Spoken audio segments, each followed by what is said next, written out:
हम लोग शास्त्रों में टाइम ट्रैवल को पढ़ेंगे।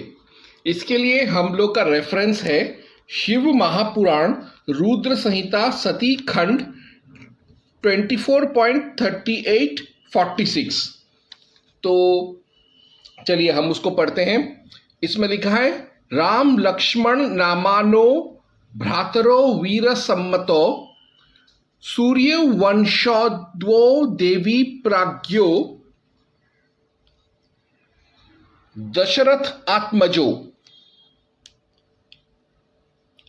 और सीता रूप महं धृत्वा गच्छयं राम सत्रिधो सन्निधो यदि रामो हरि सस्वर्वै विज्ञास्यति न चान्यथा। तो हम लोगों ने पढ़ा शिव महापुराण रुद्र संहिता सती खंड का 24.3846। इसका अर्थ हुआ, यह राम लक्ष्मण नाम वाले दोनों भाई वीर सम्मत हैं। सूर्य वंश में उनका महाप्राज्ञ दशरथ पुत्र हैं।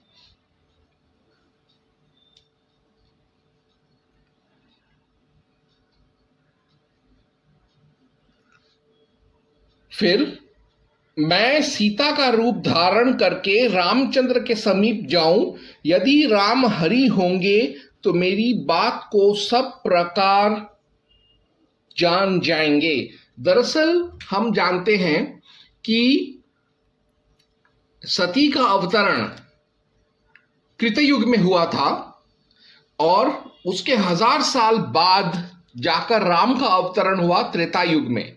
परंतु शिव महापुराण रुद्र संहिता सती खंड के इन श्लोकों में हम देखते हैं कि शिव सती को लेकर कृतयुग में ही त्रेतायुग में लेके जाते हैं, यानी राम के समय में लेकर जाते हैं। और सती राम को देखती है और फिर वो राम का परीक्षा लेने के लिए सीता का रूप धरकर उनके पास जाती है और राम अपना परीक्षा सफलतापूर्ण पास कर जाते हैं। तो यानी त्रेता युग आने वाला है और कृतयुग में ही शिव और सती ने राम के दर्शन किए त्रेता युग में। तो यही एक प्रमाण है टाइम ट्रैवल का, और यही चीज मध्य युगीन रामचरितमानस में, तुलसीकृत रामचरितमानस में भी कहा गया है। ये देखिए, ये है तुलसी रामायण रामचरितमानस बालकांड का 52वां दोहा, जो कि ऐसा कह रहा है, दोहा पुनि पुनि हृदयं बियारू करी धरी सीता कर रूप आगे होइल चली पंथ तेहि जेहि आवन नरभूप।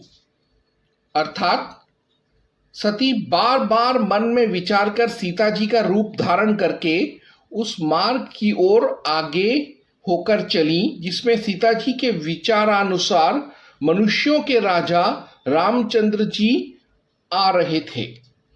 तो हमने रामचरितमानस, तुलसी रामायण और शिव महापुराण में हमने टाइम ट्रैवल का कंसेप्ट देखा है।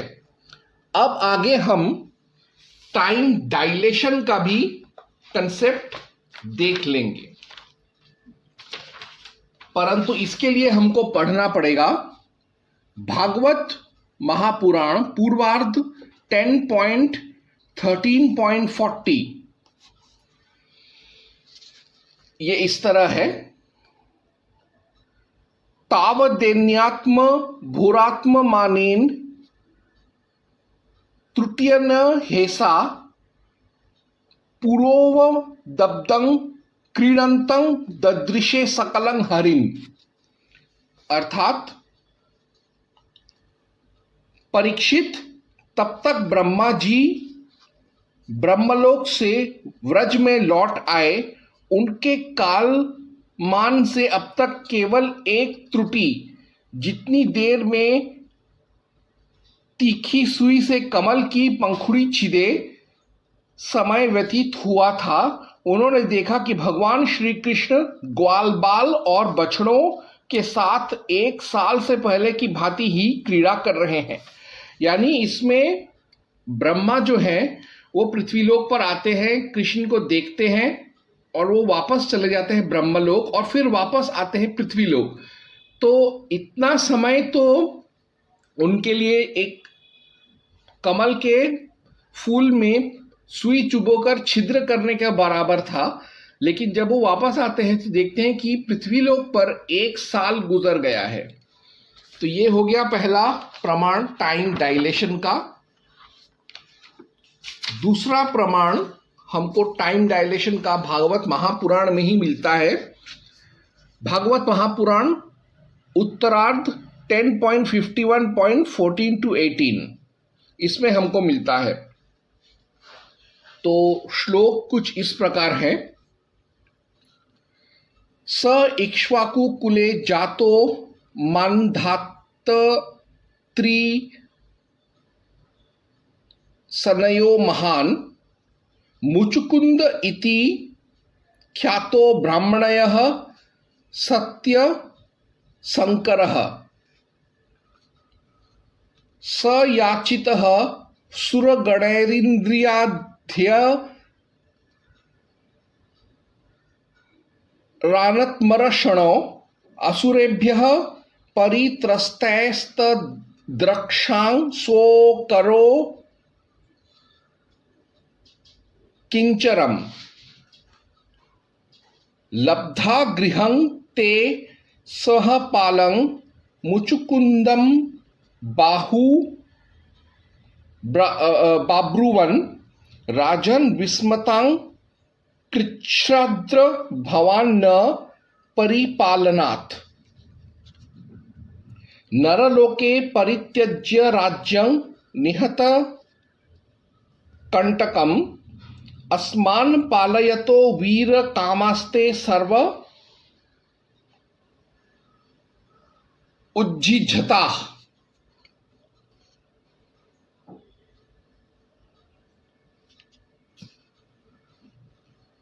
सुता महिष्यो भवतो ज्ञातयो मात्मन्त्रिमणः प्रजाश्च तुल्यकालिया नाथुना संति कालिता। तो इसका हिंदी अनुवाद होता है,